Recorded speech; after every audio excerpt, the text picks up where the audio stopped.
Good morning student, welcome to the class. I am your science teacher. Today we are going to solve exercise of chapter 2. तो children ये chapter जो है हमारा finish हो चुका है. आज इससे रिलेटेड एक्सरसाइज हम सॉल्व करेंगे. उससे पहले यहाँ पर कुछ बातें जान लेते हैं. यहाँ देखो 1862 में लुइस पास्चर जो कि एक फ्रेंच केमिस्ट एंड बायोलॉजिस्ट थे, इन्होंने प्रूव किया था जर्म थ्योरी ऑफ डिसीज़ को. जर्म थ्योरी ऑफ डिसीज़ जिसमें कि इन्होंने ये बताया था कि जो डिसीज़ेज़ होते हैं, जो बीमारियां होती हैं, वो जर्म्स के कारण होती हैं. इनका कारण कौन होता है बीमारियों का? जर्म्स होते हैं. उसको प्रूव किया किसने किया था? लुइस पास्चर ने. फिर और इन्होंने invented the process of pasteurization. Pasteurization के प्रोसेस को भी इन्होंने इन्वेंट किया था. ये एक प्रोसेस होता है जिसमें कि जो मिल्क होता है, दूध होता है, उसमें बैक्टीरिया पाए जाते हैं. तो उन बैक्टीरिया को निष्क्रिय करने के लिए, पूरी तरह से नहीं मारने के लिए, लेकिन उन्हें निष्क्रिय करने के लिए एक प्रोसेस है जिसको उन्होंने दिया था. तो इसमें क्या किया जाता है कि जो मिल्क होता है उसको बहुत हाई टेम्परेचर में पहले गर्म किया जाता है, फिर जल्दी से ठंडा कर दिया जाता है. तो इससे जो बैक्टीरिया होते हैं वो निष्क्रिय हो जाते हैं और लंबे समय तक ये जो दूध है वो चलता है. जो आपको मार्केट में पैकेट वाले दूध मिलते हैं वो पास्चराइजेशन करके ही मिलते हैं. ठीक है.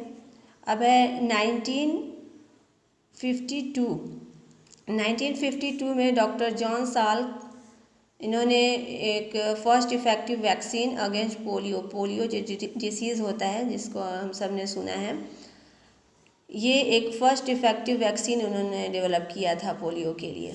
ठीक है, टीका.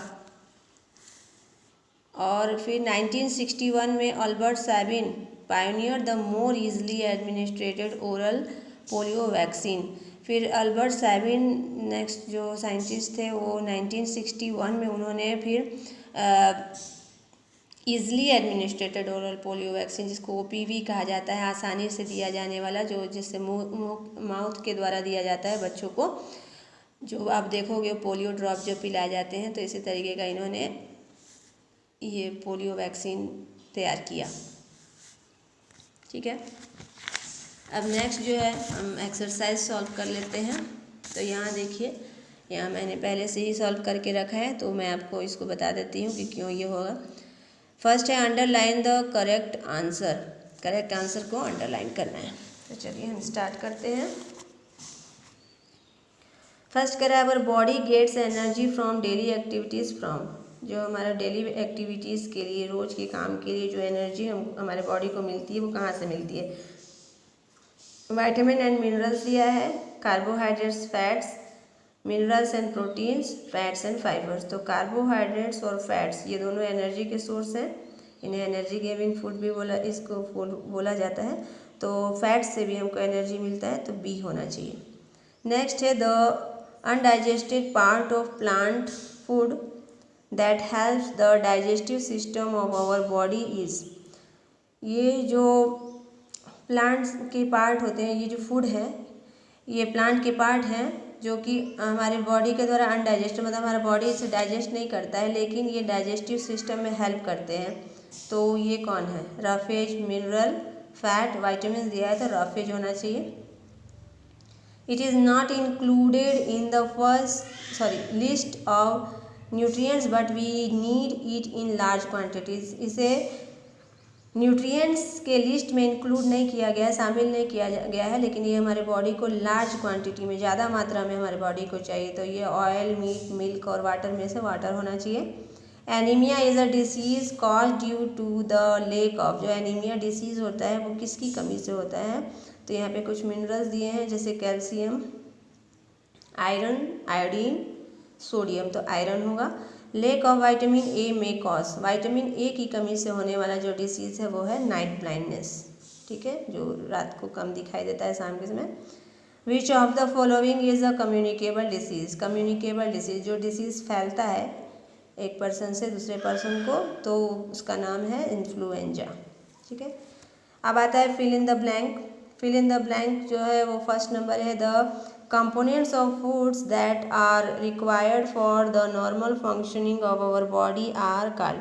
हमारे बॉडी का नॉर्मल फंक्शनिंग के लिए, ठीक है, सही तरीके से हमारा बॉडी काम करे, उसके लिए जो कंपोनेंट्स होते हैं फूड में, उन्हें क्या कहा जाता है? तो न्यूट्रिएंट्स ठीक है, NUTRIENTS, न्यूट्रिएंट्स। सेकेंड है the state of complete mental and physical well being is called, जो हमारा मेंटल मतलब मानसिक और शारीरिक रूप से हम सही तरीके से हैं, पूरी तरह से स्वस्थ हैं, तो उसको कहा जाता है हेल्थ, HEALTH। नेक्स्ट है for the healthy functioning of the body, body का हेल्दी फंक्शनिंग के लिए the different components of food are obtained from, अलग अलग टाइप के कंपोनेंट्स वाले फूड जो हैं वो हमको कहाँ से मिलते हैं, बैलेंस डाइट से, ठीक है।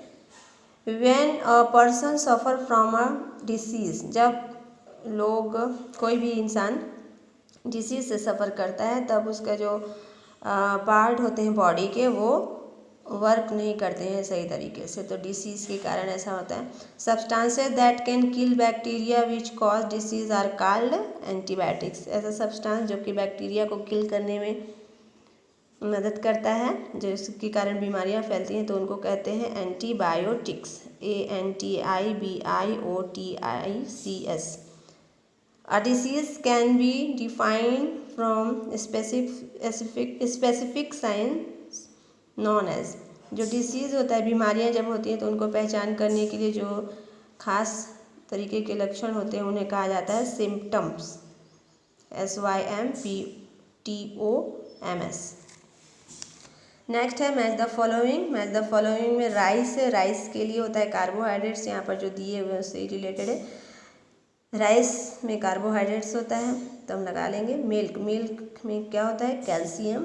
टोमेटो, टोमेटो में विटामिन सी होता है।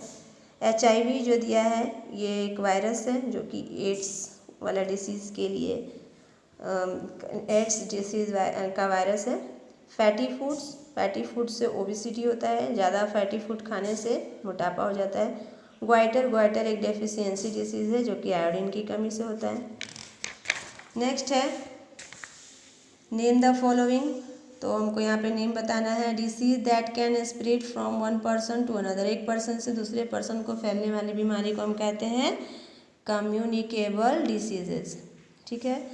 फिर बोल रहे हैं these are substances that can kill bacteria that cause diseases, अभी बताया गया कि सब्सटेंसेज जो कि बैक्टीरिया को मारते हैं, जो बीमारी वाले बैक्टीरिया उनको एंटीबायोटिक कहा जाता है, antibiotic.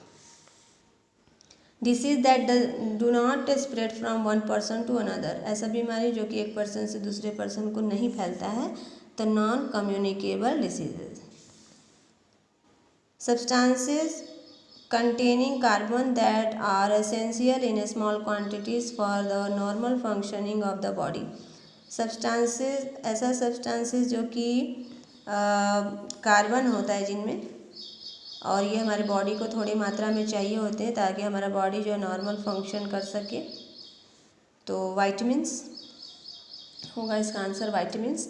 The sources of energy that the body can store, बोल रहा है जो हमारा बॉडी है वो स्टोर करके रखता है एनर्जी के सोर्स को, तो वो कौन सा है, फैट्स। क्या होगा, fats, FATS। Tiny germs that can make us fall sick, जो छोटे छोटे जर्म्स होते हैं जो हमें बीमार कर देते हैं, तो कौन कौन है, तो मैंने यहाँ पे बैक्टीरिया, प्रोटोजोआ एंड वायरस लिखा है, ठीक है। ये माइक्रोब्स होते हैं जो कि बीमारियाँ फैलाते हैं। तो ये आपका चैप्टर आज फिनिश हो गया। इससे जो एक्सरसाइज आपको दिए गए थे ये इसका आंसर है, आप इसको नोटबुक में अपने नोट कर लेंगे। Thank you for watching.